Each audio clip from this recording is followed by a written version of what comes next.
You can have your Main event of the evening. ready to race to you. These days are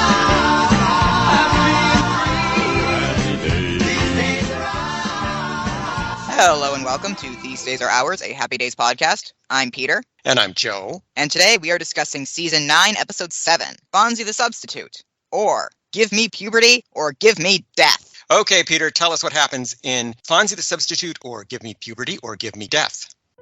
We open at Arnold's, where Jenny tells Roger that his car is being towed. Some guy's got it up on a hook, ready to tow it away. Oh, why did you say so? Because I wanted to spend as much time with you as I possibly could. Roger runs out to stop it, and Al runs after him to remind him to pay his check. Jenny tells Joni and Chachi that their classmate Noreen Qualls, who goes out with college boys, is pregnant. Chachi dismisses it as gossip, much to Jenny's annoyance. It's probably just gossip. No, it's not just gossip. As the three of them leave, Fonzie enters, followed by Roger, who failed to save his car and now has to go pick it up from the impound lot. Since he's got a hygiene class to teach in a few minutes, Fonzie agrees to sub in for Roger. Yes, I will sub for you. Oh, thanks, Fonz. Oh, my lesson plan's on my desk. I need that. All right. At the hygiene class, the students happily plan what they'll do to prank their substitute teacher. They settle on hiding the test they're supposed to take, and a student by the name of Melvin Belvin, brother of Eugene, objects. I've spent many a long hour studying for this exam, and I'm prepared to take it. Chachi bullies him into shutting up. Bobby has another idea, to tell the substitute that Coach Phillips was teaching them sex education. The bell rings, and in strolls Fonzie. The class chickens out on the pranks, and Melvin attempts to kiss up to Fonzie. What a privilege it is to live in a country where everybody is offered free, quality, public education. Bobby does claim that they were learning sex education, and Fonzie, though shocked, believes it once Chachi agrees. Bobby says they were up to puberty, and Fonzie begins the lesson. Let's delve. Near the end of the class, Fonzie explains that though their bodies are changing, they can't let them get in the way of their brains, lest they ruin their lives. Noreen is about to ask a question, the life-ruining, but when the bell rings, she chickens out. Never mind, it's not important. Are you sure? Sure. All right. Dismissed. Have fun. That night at the Cunningham house, Howard and Marion are about to have a romantic candlelit dinner when Fonzie interrupts. Then Roger storms in, furious at Fonzie for getting him in trouble by teaching sex. The school fired you, but you're such a nice boy. Such a snappy dresser. I'm Marion.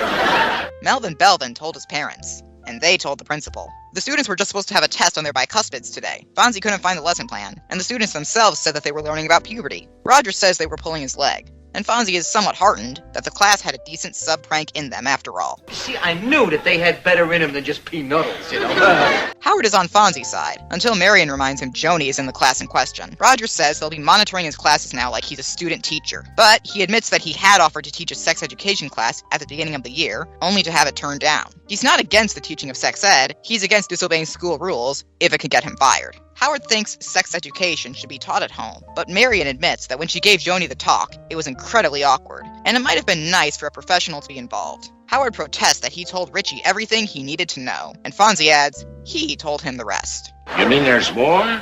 Roger says some parents never have that talk, and there are a lot of confused and frightened kids out there. Howard still thinks it should be taught by the parents, and Marion escorts him away. Fonzie thinks that Roger should go ahead and keep teaching the sex education that he started, but Roger reminds him that he's on probation. Fonzie asks what happens if a kid asks Roger a question that they need an answer to. I don't know. Oh. The next day in hygiene class, Roger arrives to find 3 representatives from the school board and Fonzie. Fonz, what are you doing here?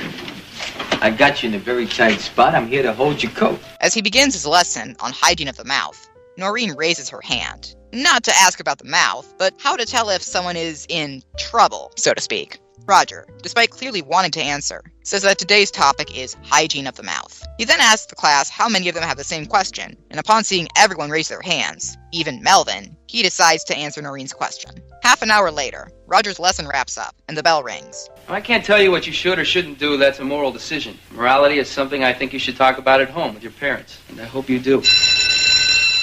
Fonzie tells him he did a great job, and Noreen thanks him. She was sure she was in trouble, and she was too afraid to talk to anyone about it. She had thought it was possible to get pregnant by necking with a boy wearing a bathing suit, because her mother told her so. One of the representatives, who overheard Noreen, tells Roger that she hadn't realized how naive some of the student body was, and she's going to recommend a formal sex education class. You're a fine teacher, Mr. Phillips. We could use more like you in the school system. Thank you.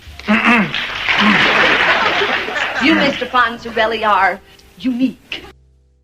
Thank you, Peter. That was Fonzie the Substitute, or Give Me Puberty, or Give Me Death. It first aired back on November 17th, 1981. That night, Happy Days was followed by a new Laverne and Shirley, in which Shirley mistakenly handcuffs herself to a bank robber. It can happen. CBS aired a made-for-TV movie called Skokie, about an attempt by neo-Nazis to march through a Chicago suburb with a large Jewish population, including Holocaust survivors. Tuesday, November 17th. We will march in full uniform on the streets of Skokie on Independence Day. In 1977, the American Nazi Party plunged a quiet Chicago suburb into chaos.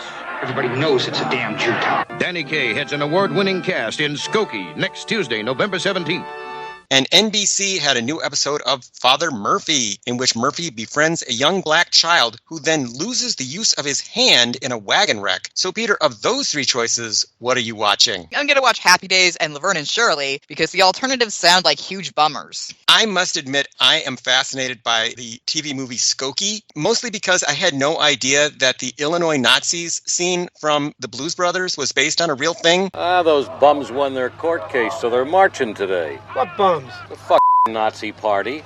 Illinois Nazis. I hate Illinois Nazis. Fonzie the Substitute was directed by Jerry Paris, and it was written by Ralph Farquhar. This was Ralph's only Happy Days script and his first writing credit ever, but he went on to quite a career. He has written for Moesha, Married with Children, The Parkers, and Real Husbands of Hollywood. By far, though, Ralph is most famous for creating the animated series The Proud Family. Family, a family, proud family. Which was recently rebooted. He also wrote the classic 1985 film Crush Groove. Start rolling with the rush of Crush Groove. In the streets, the subways, and the clubs, they created the sound that will turn their world around. As for guest stars this week, let's start with Seal Cabot. Real hitchhike bus or yellow cabot? Cabot? As Mrs. Eckhart, the Board of Education lady. This is Seal's third and final appearance on Happy Days. She was a nun in Fonzie Loves Pinky Part 3 and a teacher in Graduation Part 1. After Happy Days, Seal appeared on Murder, She Wrote, Cagney and Lacey, Hill Street Blues, and Alice, plus the movie Tough Turf, starring James Spader. She died in the year 2000. So, Peter, what did you think of Seal Cabot as Mrs. Eckhart? I liked her a lot. She's the only representative who really gets anything to do, and I like that she gets to be the reasonable one. And she gets to recognize that these teenagers need to know the basics of what sex is so that they don't think that they can get pregnant by kissing. I was also relieved that Mrs. Eckhart was written as a reasonable and intelligent and compassionate person who actually does care about the students and their education, and she's not just written as a prude and a busybody and a scold, and I thought Seal Cabot played that quite well. We also have Elizabeth Kiefer as Noreen Qualls. Elizabeth is an actress from Pacific Palisades, California, who was near the beginning of a long TV career when she did this episode. Elizabeth is mostly known for her work on soap operas. Turn off the bubble machine. Young and the Restless, Days of Our Lives, General Hospital, One Life to Live, and Guiding Light. But she's been everywhere. Cheers, Full House, 21 Jump Street, Law and Order, Married with Children. Actually, husbands are wonderful, if they're not your own. And more. Recently, you might have seen her on Blue Bloods or heard her in Red Dead Redemption 2. Peter, what did you think of Elizabeth Kiefer as Noreen Qualls? I liked her a lot. She did a good job playing someone who is clearly nervous, but who is trying to maintain a brave face, and at the end is just relieved that she's not in the trouble that she thinks she's in. I also liked Elizabeth Kiefer as Noreen Qualls. She portrays the innocence, the naivete, and the fear that a girl in this situation might have. I was only disturbed by the fact that Joni and Jenny don't seem to like Noreen or are gossiping behind her back. Why are they so vindictive against Noreen? Sometimes teenagers are just like that, you know? Noreen seems like a very nice young lady. Joni and Jenny should be nicer to her. And we have a new semi-regular alert. Scott Mitchell Bernstein joins the cast as Melvin Belvin. Scott is an actor from New Jersey who is mostly known for stage work, especially in the Las Vegas area. This is his only significant TV role. After Happy Days, Scott became an acting teacher and a workshop leader. Who'll teach me drama? Who'll be my acting coach? Peter, what did you think of Scott Mitchell Bernstein as Melvin Belvin? Oh, God. I don't know why they decided we needed a second Belvin. Much like Eugene, he's basically just a white Urkel. He's an exaggerated nerd caricature, and he's deeply exhausting to watch. At least Eugene seems like an okay guy. Melvin is apparently a vindictive jerk who tells his parents about learning about puberty. So thanks, Melvin. It's difficult to judge Melvin Belvin because I know what's going to happen to Melvin Belvin's character in a future episode. Without spoiling anything, Melvin is going to do something really bad. So that colored my perception of him even from his first appearance. You mentioned Urkel, and I will mention Jerry Lewis. La la la, nice lady. This was back when TV shows and movies only knew one way to portray a nerd, and it's basically a fake Jerry Lewis from The Nutty Professor. Like you, I thought we had a perfectly fine, stereotypical nerd with Eugene Belvin. I'm not sure why Happy Days thought a second Belvin was a good idea. As for songs this week, at Arnold's, we hear You're My Sunshine by Ray Charles and My Boyfriend's Back by the Angels. We've already heard both of those this season. And Harris Cal and Kevin Rodney Sullivan sing a bit of the spiritual Dem Bones, also known as Dry Bones. The neck bones connected to the... Yeah, that's it, boss. That's right. It was written by a pair of brothers, James Weldon Johnson and J. Rosamond Johnson, and first recorded by the famous Myers Jubilee Singers in 1928. Way down in the valley one day, when an ankle bone jumped through the leg bone. The lyrics are inspired by the book of Ezekiel, chapter 37, verses 1 through 14. Ezekiel visits the valley of dry bones and says that the Lord will resurrect them. Ezekiel connected them, dry bones, now hear the word of the Lord. As for cultural and historical references this week, this episode's alternate title is a pun on Give Me Liberty or Give Me Death, a famous quote attributed to American politician Patrick Henry. It supposedly comes from his 1775 speech to the Second Virginia Convention. Give me liberty or give me death. Oh, that was easy. I know, right? Ryan wanted to give him liberty. You do the paperwork, Ryan. Experts are divided as to whether Henry said those exact words. The speech definitely happened, but it wasn't written down during Henry's lifetime. It didn't appear in print until a posthumous biography based on the memories of witnesses. Wow. Roger drives a yellow T-Bird. Do you still drive a yellow T-Bird? Yes. Convertible with sexy velour seats? Yes. The Thunderbird, or T-Bird, is a luxury sports car, originally produced by the Ford Motor Company from 1955 to 1997. You're looking at the latest version of America's most talked-about car.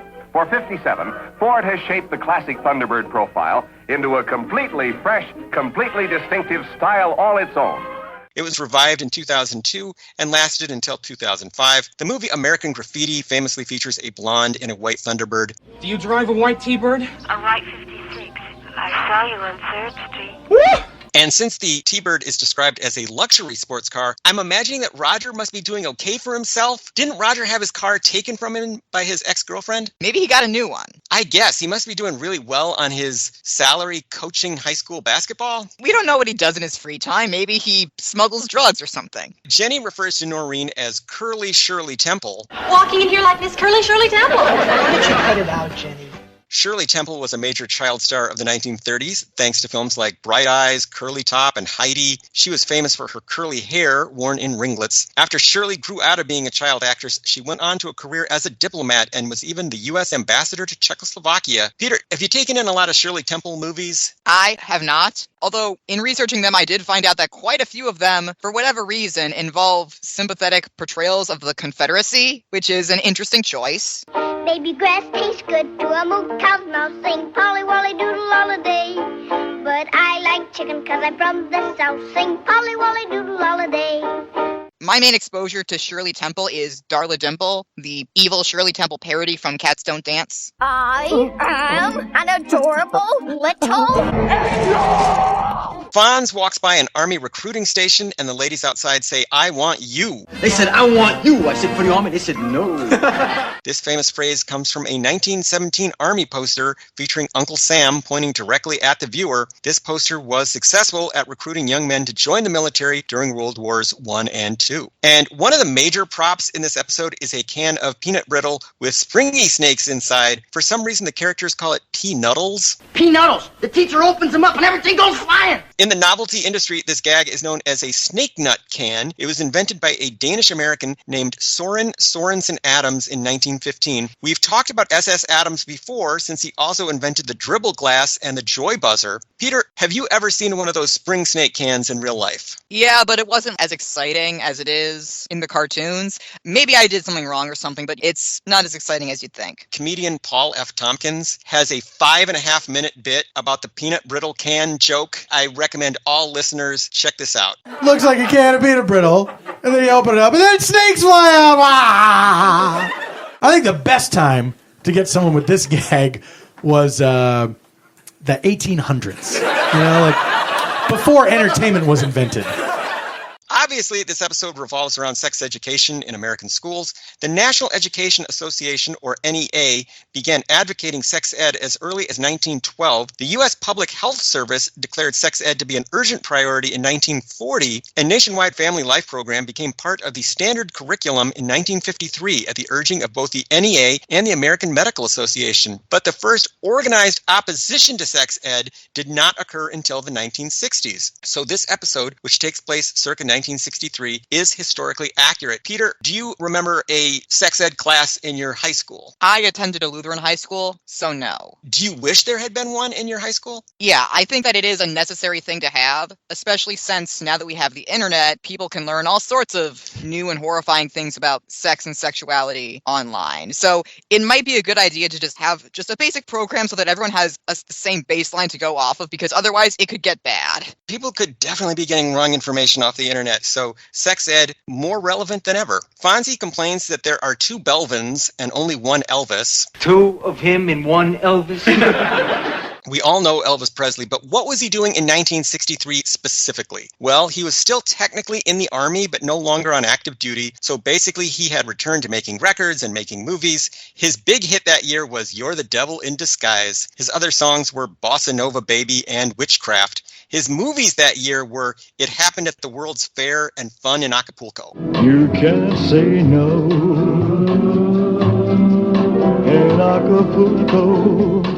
Which I don't think are considered top-tier Elvis. If I were him, I'd be worried about these bands that are coming over from England, and how am I going to compete with that? Well, I guess the answer was move to Vegas and wear sparkly jumpsuits. That's the answer to so many of life's problems. Fonzie remembers seeing a cute little first aid film starring Woody Woodpecker. Anybody got a cute little film starring Woody Woodpecker on that? The Mischievous Woodpecker, created by Walter Lantz and Ben Hardaway in 1940 for Universal as a rival to Warner Brothers' Bugs Bunny and Daffy Duck, did not actually appear in any educational films or public service announcements. Fonzie may be thinking of Disney's Donald Duck, who made several educational films in the 50s and 60s, including Donald in Math Magic Land in 1959. Hello, Donald. That's me. Where am I? Mathemagic Land. Tommy jokes that the straight line on the board is a highway to Chicago. What's that? A highway to Chicago. He could be referring to I-94. The portion between Milwaukee and Chicago is basically a straight line. Roger uses a classroom chart from the Winslow Health and Hygiene series. This is a possible in-joke since this series is named after Charles Edward Amory Winslow, a bacteriologist and public health expert who founded the Yale Department of Public Health at Yale Medical School. We all know that Roger is a proud Yalie. Those wall charts were commonly used in schools in the 1930s, 40s, and 50s and are valuable collector's items today. Peter, did you notice that chart of the mouth? Yeah, it was really something. And Fonzie refers to the Board of Education as the Spanish Imposition. Raj, I think you did a great job no matter what the Spanish Imposition says, you know? This is a reference to the Spanish Inquisition, technically the tribunal of the Holy Office of the Inquisition, a powerful organization within the Catholic Church that began in 1478 in Spain. No one expects a Spanish Inquisition! Its ostensible purpose was to root out so-called heretics in both Europe and the Americas, but its real purpose was to consolidate the power of the Spanish monarchy. Infamous for its cruelty and abuse of power, the Inquisition was not disbanded until 1834. I was shocked at how long the Spanish Inquisition actually lasted. Yeah.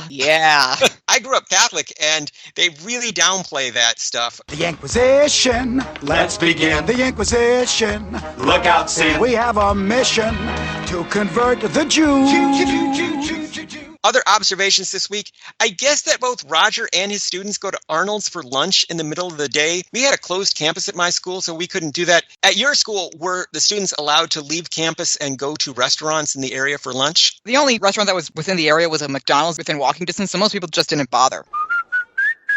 When Melvin Belvin introduces himself, there is a reaction shot of Joni looking absolutely shocked and appalled. Is this foreshadowing, Peter? Possibly. Happy Days isn't really that kind of show, but maybe. And when Ted McGinley arrives at the Cunningham house, he only gets 2 little whoops from the audience. Nice going, Fonz. Is McGinley mania wearing off already, or is it just because he's not in short shorts? I think it's because he's not in short shorts. They should put Roger in short shorts in every scene from now on, even if it doesn't make sense. That's what the audience wants. And I thought it was sad that Howard and Marion didn't get to have their romantic dinner. They've definitely earned it. Did that bother you at all, or? Yeah, it did. Thanks a lot, Roger and Fonzie. You couldn't have had this conversation outside? Exactly. I don't understand why they continue hanging around in the living room. And there are some extremely old-looking extras in Roger's class. We are the old. We've got arthritis. Our gums are weak. So weak. From gingivitis. Happy Days has always played fast and loose when it comes to the ages of the extras, and this is not a change from that. And I was impressed by Ted McGinley's performance in this episode. It was his best yet, I would say, on Happy Days. And Roger Phillips is an excellent teacher, obviously concerned about his students. What did you think of Roger Phillips' commitment to his job in this episode? I think this might be the best episode for Roger yet. I don't know if it's better than Hello Roger, but Hello Roger was about him as a comedic character, and this is an episode that tests him as a person, and in the end, he comes through as someone who genuinely wants to give his students information that they need to exist in the world safely. And even though he obviously doesn't want to lose his job or get in trouble, he ultimately realizes that he has to do the right thing, even if he does get in trouble for it. Because they need to know how you can get pregnant, because otherwise it's going to end badly. I have known high school teachers who are mainly there to coach a sport like basketball, and they don't take their classroom responsibilities all that seriously because they're at the school to do something else. But Roger isn't that way. The teaching part of his job is just as important or more important than the coaching. Peter, were there any outstanding Happy Days fashions in this episode? Sadly, no. If only they had put Roger in those short shorts. I admired some of Melvin Belvin's sweaters in this episode, and I was thinking of the internet meme of yesterday's nerds are today's hipsters. Little green scratchy sweaters. Little green scratchy So, Peter, I will ask that age-old timeless question, was this episode any good? This is a pretty didactic episode, but it is, enjoyable to watch. And I appreciate that it's firmly pro-sex education classes in high schools. Because while we do get arguments from Howard as to why there shouldn't be sex education classes in high school, no, their parents should be teaching them, we also get examples of why that's a bad idea. As Roger says, some parents never have those talks with their kids. And as demonstrated by Noreen, sometimes they just straight up lie to their kids in an attempt to control them, which led to Noreen thinking that she could possibly be pregnant, even though she hadn't done anything like that. And I also appreciated Marion mentioning her extremely awkward talk with Joni from all the way back in season 2. Hey, this is my sex talk. Continuity. I flash back to that episode as well. My only serious objection to Fonzie the Substitute is that all the really important or vital scenes in this episode happen off camera. In both of the big sex education scenes, they cut out all of the sex education part and they just show you the beginning and end of each class where they're talking about what they're going to teach rather than showing you anything. So this episode is about sex ed, but also not about sex ed at all because they actually skip all of the details. This is like a very special episode where they don't cover the topic that the very special episode is about. I wondered why that decision was made. I guess it's because this is the early 1980s. This is a network primetime show. They won't let you get away with a lot of stuff. In fact, there's a running joke in this episode about how Fonzie does not know how to spell the word puberty. Okay, puberty. P-U. All right, so what? But I think it's also because they just didn't want Henry Winkler writing the word puberty in giant letters across the blackboard for the whole episode. Did you feel that they skipped over a lot of the sex stuff in this episode about sex ed? Yeah, which didn't really bother me as much as it did you. I figured it was just mostly cut for time, and also because that would just make it all the more didactic. Honestly, I just appreciated that this network pride time show in the early 80s, as you said, still said that sex education is an unequivocal good for students. And who knows, maybe there were people who were watching Happy Days at the time who were maybe not persuaded of it, but who were somewhat swayed. So, yeah, that's a nice thing to think about. Maybe some parents who were concerned about sex ed being taught in the schools watched this episode and it could have shifted their opinions slightly. So maybe this episode did have a good effect on its audience. Overall, I would say it is a very good Roger story and an entertaining episode all around. So, yes, I will recommend Fonzie the Substitute. So, Peter, how can people keep up with us and find out about all the wonderful things that we are doing? Listeners can follow us on Twitter at Fonzie Podcast. They can follow me on Twitter at Peter Wolfranc. That's PeterVulfranc. And they can follow me on Twitter at Joe_A_Blevins. They can find this podcast online at thesedaysare.ours.libsyn.com. And they can email us with questions, comments, and concerns at thesedaysarepodcast@gmail.com. So, Peter, what do we have on the docket for next week? Next week, Jenny Piccolo-centric episode. God, I hope it's better than Bride and Gloom in Just a Piccolo. This episode features one of my favorite Happy Days guest stars of all time, so I'm very excited to talk about it. So, see you later, alligator. In a while, crocodile.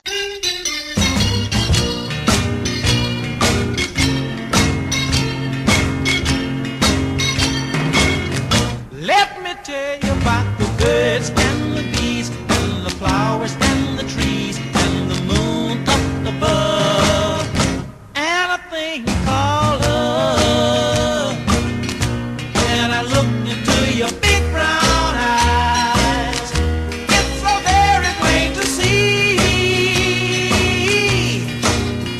that it's time you learn about the facts of life, starting from A to Z. Let me tell you about the birds and the bees and the flowers and the trees and the moon up above and a thing called